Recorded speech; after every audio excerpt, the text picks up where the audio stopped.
తాకట్లో ఉన్న మీ బంగారాన్ని విడిపించి ఆ రోజు ఆన్లైన్ రేటుకి కొంటాం. Sharma gold company. YS Jagan బయలుదేరుతున్నారు. పల్నాడు జిల్లాలో పర్యటిస్తున్నారు. జగన్ పర్యటన నేపథ్యంలో పల్నాడులో ఒక హై టెన్షన్ వాతావరణం కనిపిస్తోంది. పోలీసులు ఆంక్షలు విధించారు. 25 చెక్ పోస్టులు కనిపిస్తున్నాయి. భారీగా పోలీసుల్ని మోహరించిన పరిస్థితి. వైసీపీ నేత కొర్లకుంట నాగ మల్లేశ్వరరావు విగ్రహావిష్కరణ కార్యక్రమానికి వైఎస్ జగన్ వస్తున్నారు. జగన్ కాన్వాయ్తో 100 మందికి మాత్రమే అనుమతి ఇచ్చారు. జగన్కు వ్యతిరేకంగా అక్కడ ఫ్లెక్సీలు వెలిసినాయి. అమరావతి ద్రోహి అంటూ జగన్మోహన్ రెడ్డి అమరావతికి వ్యతిరేకి అంటూ గో బ్యాక్ జగన్ అంటూ ఫ్లెక్సీలు కూడా ఏర్పాటు చేసిన పరిస్థితి మనకు కనిపిస్తోంది. సో మొత్తంగా అక్కడ చూసుకుంటే పరిస్థితి ఒక హై టెన్షన్ అయితే కనిపిస్తోంది. వైఎస్ఆర్ కాంగ్రెస్ పార్టీ నాయకులు ఈరోజు ఉదయం నుంచే ప్రెస్ మీట్లు పెట్టి మాట్లాడుతున్నారు. జగన్మోహన్ రెడ్డి పర్యటనను పోలీసులు అడ్డుకుంటా ఉన్నారు. కూటమి ప్రభుత్వం జగన్ను చూస్తే భయపడుతుంది కాబట్టి ఇన్ని ఆంక్షలు పెట్టినని చెప్పి మాట్లాడుతూ ఉన్నారు. నిజంగా వాస్తవ పరిస్థితులు తెలుసుకునే ప్రయత్నం చేద్దాం. లైవ్లో జాయిన్ అయ్యారు జనసేన పార్టీ రాష్ట్ర అధికార ప్రతినిధి అడ్వకేట్ రజనీ గారు. వారితో మాట్లాడదాం. రజనీ గారు నమస్తే అండి. నమస్తే వలి గారు. రజనీ గారు, పల్నాడులో పర్యటిస్తున్నారు జగన్మోహన్ రెడ్డి గారు. పోలీసులు ముందస్తుగానే ఆంక్షలు పెట్టిన పరిస్థితి. ఎందుకంటే గతంలో జగన్మోహన్ రెడ్డి గారి పర్యటనలు మనం చూసాం. పెద్ద ఎత్తున వేలాదిగా జనాన్ని అక్కడ ఒక్క చోట మొబిలైజ్ చేసి ఉద్రిక్తతలకు కారణమైనటువంటి పరిస్థితి కాబట్టి ఆంక్షలు పెట్టాము. కేవలం 3 వెహికల్స్ మాత్రం అనుమతిస్తున్నాము. ఒక 100 మంది మాత్రం వెంట ఉండాలి. ఎందుకంటే ఒక కుటుంబాన్ని పరామర్శిస్తున్నారు కాబట్టి అది సరిపోతుంది. వేలాదిగా తీసుకొచ్చి రోడ్లు కిక్కిరిసిపోయే రోడ్లు, చాలా విడుతు తక్కువ ఉన్నటువంటి రోడ్లు, గందరగోళం అవుతుంది అని చెప్పి పోలీసులు ఆంక్షలు పెట్టారు. జగన్మోహన్ రెడ్డి గారిని అడ్డుకోవటం కోసమే జగన్మోహన్ రెడ్డి గారికి వేలాదిగా జన నీరాజనం పలుకుతున్నారు. ఇది చూసి ఓరవలేక కూటమి ప్రభుత్వం ఈ ఆంక్షలు పెట్టిందని చెప్పి మాట్లాడుతూ ఉన్నారు వైసీపీ వాళ్ళు. ఎలా చూస్తారు మీరు? నమస్తే వలి గారు. ముఖ్యంగా దొంగలు పడ్డ 6 నెలలకి కుక్కలు మురిగినట్టుగా గత ప్రభుత్వంలో ఆయన గారి హయాంలో అక్కడ ఎంపీగా పోటీ చేసిన అనిల్ యాదవ్ గారికి సుపరిచితుడు, అనుచరుడు నాగమల్లేశ్వరరావు గారు. అయితే అక్కడున్న మూమెంట్ ని బట్టి బెట్టింగ్లు కట్టడం బిగిన్ చేశాడు. ఎంతో మందితో బెట్టింగ్లు కట్టించినాడు. సో ఆ బెట్టింగ్ లో 2 ఎకరాల పొలం వైసీపీ గెలుస్తుందని బెట్టింగ్ కట్టినాడు. కుటుంబాన్ని రోడ్డునేసినాడు. అదే రకంగా అవమానంతో అతను కన్ను మూశాడు. అది గత ప్రభుత్వంలో జరిగింది. వారు ఓడిపోయామని బాధపడ్డారే గాని పాపం వారి అనుచరుడు ఈ బెట్టింగ్ల వల్ల వారు గెలుస్తారని ఉత్కంఠగా బెట్టింగ్లు కట్టి కుటుంబాలని కోల్పోయి లేకపోతే భూమిని కోల్పోయిన వాళ్ళని అప్పుడే పరామర్శించి ఉండాల్సింది, బాగుండేది. కానీ అప్పుడు పరామర్శించలే. కానీ ఇప్పుడు మళ్ళీ బయటకు వచ్చినారు. అది కూడా సంవత్సర పరిపాలన తర్వాత. సో ముఖ్యంగా అంటే ఇప్పటికిప్పుడు మనం ఆంక్షలు పెట్టింది కాదండి. పోలీస్ యాక్ట్ కూడా వాళ్ళకి ఇబ్బందికర పరిస్థితులే. ఎందుకంటే మీరు చూస్తున్నారు, గతంలో వైజాగ్ లో పవన్ కళ్యాణ్ గారు ఏదో కారులోంచి బయటకు వచ్చి నమస్కరించడం కూడా తప్పు. అంటే అవతల వాళ్ళు వందనం చేసినప్పుడు ప్రతి వందనం చేయడం అనేది సంస్కారం, నమస్కారానికి నమస్కారం, సంస్కారం లాంటిది. సో అది కూడా చేయడానికి వీల్లేదంటూ చేతులు పట్టుకొని ఆయన లోపల కూర్చోబెట్టేసిన తరుణాలు, లాక్కెళ్ళిపోయిన దృశ్యాలు, కనీసం హోటల్ రూమ్ లోంచి బయటికి రాకుండా బంధించిన తరుణంలో గేటు గడ కాపలాగాసినటువంటి జన సైనికులు, అక్కడ ఇబ్బందికర పరిస్థితుల్లో జన సైనికుల మీద కేసులు వేసి వాళ్ళని జైల్లో పెట్టిన దృశ్యాలు ఇవన్నీ మనకు గుర్తున్నాయి. ఇప్పుడు మెయిన్ గా ల్యాండ్ ఆర్డర్ ఇష్యూ కాంప్లికేషన్స్ అవుతున్నాయి, మీరు ఆగండి అంటే ఎందుకు ఆగలేకపోతున్నారు? ఇప్పుడు మీరు ప్రతిపక్షం, అప్పుడు ప్రతిపక్షంలో ఉన్నవారు మీరు చెప్పిన దానికి విని హోటల్ రూమ్ లోంచి బయటికి రాలేదే, ప్రతిబంధనం చేయడం మానేసినారే, ఫ్లైట్ ఎక్కి తెలంగాణ నుంచి ఆంధ్రానికి రావడానికి పాస్పోర్ట్లు, వీసాలు కావాలన్నట్టుగా ఆపేస్తే పాపం రోడ్డు దారిలో వస్తున్నారే, అక్కడ కూడా మీరు ఆంక్షలు పెట్టి ఆపేసినారే. అదేంటమ్మా, అదేంటది? సో ఇక్కడ జరుగుతుంది ఏంటంటే సార్, ల్యాండ్ ఆర్డర్ ఫెయిల్ అయిపోతుంది వీళ్ళు చేసే పనుల వల్ల. నిన్న పొదిలి ఇన్సిడెంట్ చూసాం సార్. రాజులు బానే ఉన్నారు, మధ్యలో సైన్యం కుప్పగూలిపోతుంది సార్. అనవసరంగా అన్యాయంగా పాపం వీళ్ళ అభిమానులంటూ జనాల్లోంచి చొరుచుకొచ్చిన వాళ్ళు ఏదైతే రాళ్లతో దాడి, లేకపోతే ఇప్పుడు అవతల ఎవరైతే కూటమి ప్రభుత్వం వాళ్ళ లేకపోతే ఇంకొకరా అనేది ఫ్లెక్సీలు పెట్టినారు. అంటే వారు కూడా ఎదురు చూస్తున్నారు, వస్తే ఊరుకునేదే లేదు అంటూ. వీరు కూడా వాళ్ళేం చేస్తారు, మేము చూస్తాం, మా ఇష్టం అంటూ వీళ్ళు ముందుకు వస్తున్నారు. ఇప్పుడు ఎవరు బలైపోతారు సార్? మధ్యలో వాళ్ళ కార్యకర్తలు వీళ్ళ కార్యకర్తలు బలైపోవడమే కదా. మధ్యలో వీళ్ళని ఆపడానికి వెళ్ళినటువంటి పోలీసులకి తలకాయలు పగిలిపోవడమే కదా. ఎవరి కుటుంబాలు రోడ్డున పడాలి సార్? ఇప్పుడు ఈయన పరామర్శించేవాడు ఎలక్షన్ కి ముందు పరామర్శించి ఉండాల్సింది, చనిపోయిన వెంటనే వెళ్ళుండాల్సింది. అప్పుడు ఆయనకి ఈ శవయాత్రతో అవసరం పడల. ఇప్పుడు అవసరపడింది కదా అని గత సంవత్సరంలో చనిపోయిన వాళ్ళు, లాస్ట్ 6 మంత్స్ బ్యాక్ చనిపోయిన వాళ్ళు లిస్ట్ బయటికి తెండి, ఒక్కొక్కరిని పరామర్శిద్దాం అంటూ లిస్ట్ గ్రామంలో పెట్టుకున్నారా? ఆ నాగమల్లేశ్వరరావు ఎవరైతే చనిపోయారో అతని కాంస్య విగ్రహ ఆవిష్కరణ కార్యక్రమం జరుగుతుంది మేడం. సో దాన్ని ఆవిష్కరించడానికి జగన్మోహన్ రెడ్డి గారు వస్తున్నారు. వాళ్ళు ఏం చెప్తా ఉన్నారు? అభిమాన కుటుంబాలను కూడా కలవనేయకుండా కూటమి ప్రభుత్వం ఆంక్షలు పెడుతోంది, అడుగడుగున కార్యకర్తల్ని అభిమానుల్ని అడ్డుకుంటుంది. అసలు రాష్ట్రంలో స్వేచ్ఛ లేదా? అభిమాని కుటుంబాన్ని కలవడానికి ఇన్ని ఆంక్షలా? సార్, అతని కాంస్య విగ్రహం పెట్టడానికి అతను స్వాతంత్ర సమరయోధులా, లేకపోతే ఎన్నో సంవత్సరాల రాజకీయ ప్రస్థానంలో ఒక గొప్ప పదవులు అధిరోహించిన వాడా, అతని టైంలో తీర్మానాలు జరిగినాయా, లేకపోతే ఒక పెద్ద పెద్ద జీవోలు ప్రొడ్యూస్ చేసిన వ్యక్తా? ఏంటి సార్ అతను? ఒక పోలీస్ ఆఫీసరా? ఒక నిజాయితీ గల అధికారా? ఎవరు అతను? అసలు అతని విగ్రహం పెట్టి మీరు సొసైటీకి ఏం మెసేజ్ ఇస్తున్నారు? అంటే రోడ్డు మీద పోతా పోతా ఎవరిదా విగ్రహం అంటే, ఆ బెట్టింగ్ కట్టి చచ్చిపోయినాళ్లే అతని విగ్రహం కట్టినారనే.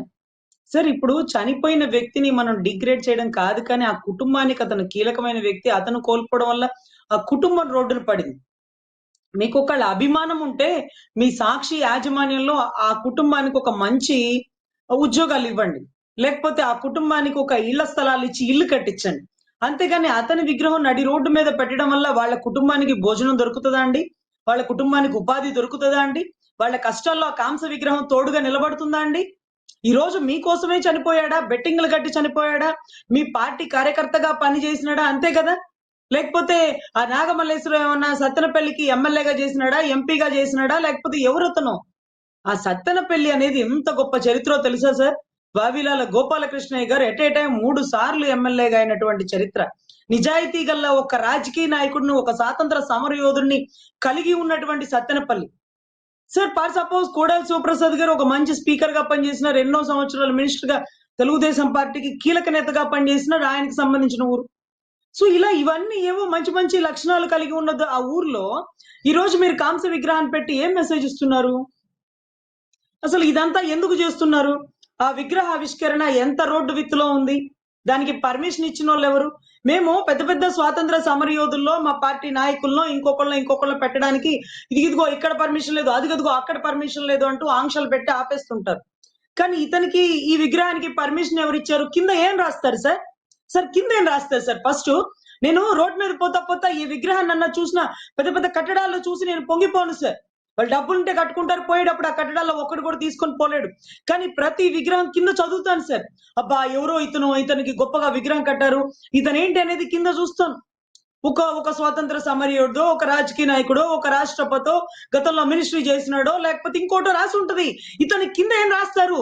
ఇతని శిలాఫలకం మీద ఏం రాస్తారు? ఏం మెసేజ్ ఇస్తున్నారు సొసైటీలో వారికి? అసలు 10 అడుగుల రోడ్డు విత్తు సార్. ఈ 10 అడుగుల రోడ్డు విత్తులో మీరు మూకుమ్ముడిగా వెళ్ళిపోయి తొక్కిసలాట్లో జనం బలైపోవడమే కదా సార్. గతంలో కూడా ఒంగోలు పరిసర ప్రాంతాల్లో ఏదో సంక్రాంతి కానుక ఇవ్వడమో ఇంకోటో కొన్ని కార్యక్రమాల్లో జనాలు తొక్కిసలాట జరిగింది సార్. ఒక 6గురు ఒక దగ్గర, 7గురు ఒక దగ్గర చనిపోతే అప్పుడే తమరు జీవో నెంబర్ 1 ని సృష్టించారు గత ముఖ్యమంత్రి గారు. ఇప్పుడు మళ్ళీ ఆయన సృష్టించిన జీవో నెంబర్ 1 ని వెలుగులోకి తీసుకురమ్మంటారా? మీరు నడి రోడ్డు మీద అడుగు పెట్టకుండా చేయమంటారా? గతంలో సార్ వంగలపూడి అనిత గారు సోమవారం స్పందన కంప్లైంట్ ఇవ్వాలని గేటు బయటకు వస్తుంటే గేటు దగ్గర తాళాలేసి పోలీసులు బయటికి రానివ్వాల. ఆవిడ మీద కూడా SC ST కేసులు కట్టారు. గత ప్రభుత్వంలో ఒక్క నాయకుడిని కూడా బయటికి రానికుండా తాళాలేసి లోపల కూర్చోబెట్టారు. ఈ కూటమి ప్రభుత్వం చేస్తున్న తప్పేంటంటే, రాజ్యాంగం పొందుపరిచిన హక్కుల్లో article 19 speech and expression right to movement అండి. వాళ్ళ రైట్ మాట్లాడడం, వాళ్ళ రైట్ తిరగడం అంటూ వదిలేస్తే మందిగా వస్తారు, మందలుగా వస్తారు. దానివల్ల ల్యాండ్ ఆర్డర్ ఫెయిల్ అయిపోతుంది, సాధారణ ప్రజలు చనిపోతున్నారు సార్. సో ఇటువంటి పరిస్థితుల్లో అతని కాంస్య విగ్రహానికి అబ్జెక్షన్ పెట్టుకోవాలి, అతని ర్యాలీలకి అబ్జెక్షన్ పెట్టుకోవాలి. ఇప్పటికిప్పుడు పరామర్శ ఏంటి అంటే, ఆయన బయటికి రావడానికి ఒక కాజ్ ఆఫ్ యాక్షన్ ఉండాల. గతంలో చనిపోయినాడుగా పట్టుకురండి. అందుకనే వాళ్ళ నాన్నగారు చనిపోయినప్పుడు కూడా ఓదార్పు యాత్ర అంటూ ఊరి మీద పడ్డారండి. అప్పుడు కూడా సోనియా గాంధీ గారు ఇలాగే ఆంక్షలు పెట్టారు. ఇప్పుడు మీరు అందరినీ కలవద్దు, ల్యాండ్ ఆర్డర్ ఇష్యూ అవుతుంది, వద్దు అని చెప్పినా ఎవ్వరి మాట లెక్క చేయనోడు, మొండోడు. రజనీ గారు, ఈ మధ్యకాలంలో జగన్మోహన్ రెడ్డి గారి పర్యటనలో తీవ్రంగా చర్చనీయాంశం అవుతున్నాయి మేడం. మొన్న ఆయన తెనాలి ఐతానగర్లో గంజాయి బ్యాచ్నే పరామర్శించాడని చెప్పి విమర్శ మూటగట్టుకున్నారు. అంతకుముందు వినుకొండలో 2 రౌడీ షీటర్లు కొట్టుకొని ఒకళ్ళు చనిపోతే ఆ కుటుంబాన్ని పరామర్శించాడు. ఇప్పుడు ఈ బెట్టింగ్ చేసే వ్యక్తి చనిపోతే ఇతను పరామర్శిస్తున్నాడు. అంటే ఈయన పార్టీలో ఇలాంటి వాళ్ళే ఉంటారా? ఇలాంటి చర్చ ఒకటి జరుగుతుంది. ఏమంటారు? సార్ ఆయన ఛానల్ ఒక్క సాక్షి. కానీ దౌర్భాగ్యం ఏంటంటే మీలాంటి వారు పెద్ద పెద్ద టాప్ మోస్ట్ ఛానల్ వాళ్ళు ప్రతిరోజు ఆయన గురించి ఏదో ఒక విషయం గురించి చర్చనీయాంశంగా మారడం కోసమే ఆయన ఇలాంటి పర్యటనలు చేస్తున్నారు. లా అండ్ ఆర్డర్ ఇష్యూ చేస్తున్నారండి. మొన్నటి రోజు ఐతా నగర్ కి సంబంధించిన ఆ కేసు ఏదైతే ఉందో వాళ్ళు గంజాయి బ్యాచి గతంలో ముద్దాయిలు వాళ్ళని అరెస్ట్ చేసినారు. వాళ్ళని ఆ విధంగా కొట్టడం కరెక్ట్ కాదు. అయినా సరే అలాంటి రౌడీ మూకలకి తాట తీసి ఎండబెట్టేస్తాము. అవసరమైతే మా ఉద్యోగాలు పోయినా పర్లేదు, తప్పుని ఓర్చుకోము, క్షమించము అంటూ ఒక మెసేజ్ ఏదో ఇచ్చినారు. అది తప్పే. ఆ మెసేజే. ఒళ్ళు దగ్గర పెట్టుకొని గంజాయి బ్యాచ్ కాదండి. అసలు దొంగతనం స్కాచింగ్ వాళ్ళు కూడా ఎక్కడికక్కడ భయపడిపోయానండి. కొళ్ళ పొడుస్తున్నాడు నడి రోడ్డు మీదే అంటే లోపల ఏం చేస్తారో భజన అంటూ భయపడిపోయినారండి. So whatever it may be. Vinukonda అయితే ఒకళ్ళనొకళ్ళు నరుక్కుంటే అక్కడికి వెళ్ళిపోయినాడు. అది ఆయనకి అదృష్టం అన్నమాట. ఆయన ప్రభుత్వం పడిపోయిన వెంటనే ఆయనకు వచ్చిన మంచి అద్భుత అవకాశం. అక్కడ అనుకోకుండా చనిపోయినటువంటి ఘటనకి ఆయన వెళ్లే అవకాశం దొరికింది. ఎందుకంటే శవం లేనిదే ఆయన ఇంట్లోంచి అడుగు పెట్టరు. ఒకవేళ ఆయన అడుగు పెట్టాలంటే గతంలో ఉన్న శవాలన్నా బయటకు తీసుకొచ్చినా చాలు. సో ఇక్కడ కూడా అదే జరుగుతుందండి. ఇంకొకటి ఏంటంటే ఎప్పుడైతే పోలీస్ యాక్ట్ ప్రకారం వాళ్ళకి లా అండ్ ఆర్డర్ ఇష్యూ అవుతుందని ఆయన బయటికి రాకుండా ఉంచడానికి గల రెండో కారణం ఆయన ప్రాణాలకు కూడా ముప్పు లేకుండా ఉండాలండి. ఎందుకంటే ఆయనే చెప్తారు రాప్తాడు మీటింగ్ లో, చూడు నా విమానం మీదకి వచ్చేసినారు అంటే, విమానంలో నీ మీదకి ఎందుకు రాలేరు?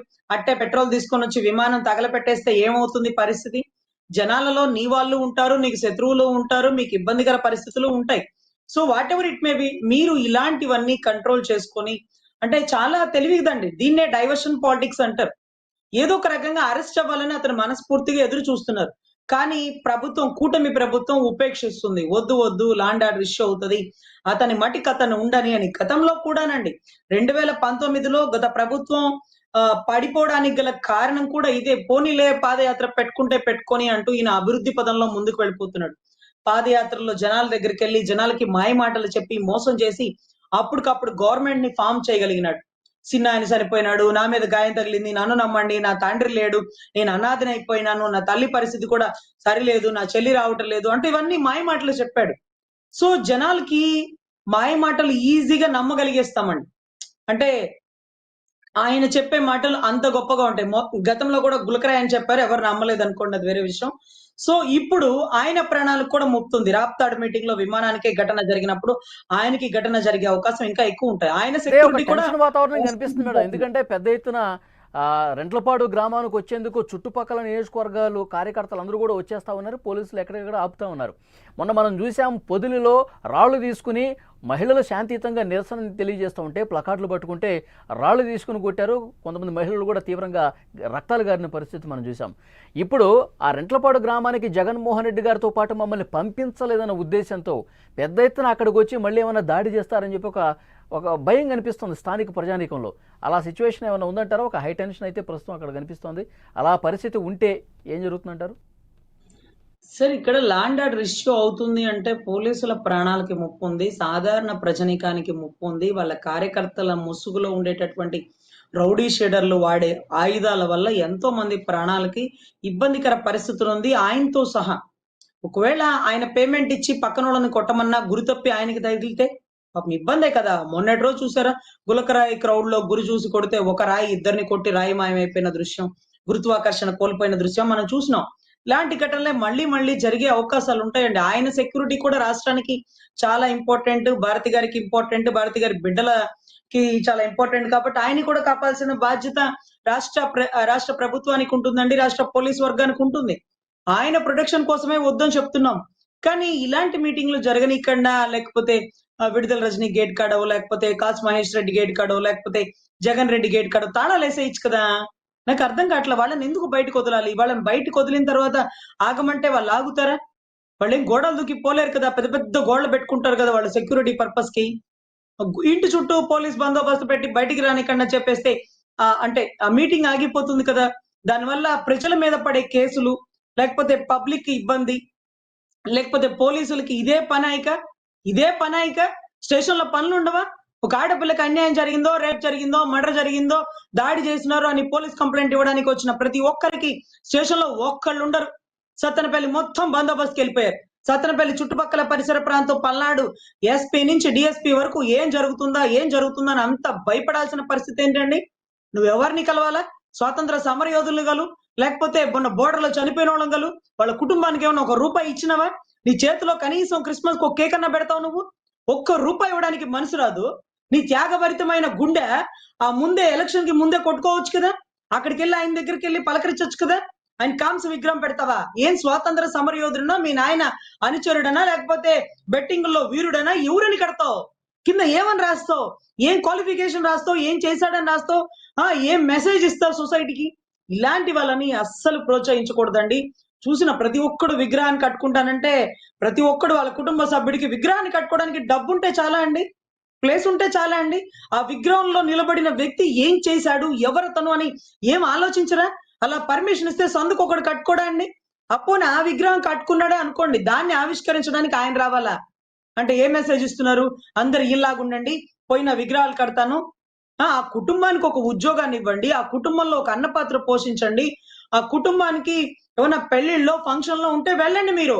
ఆ విగ్రహం ఏం సపోర్ట్ చేస్తుంది ఆ కుటుంబానికి?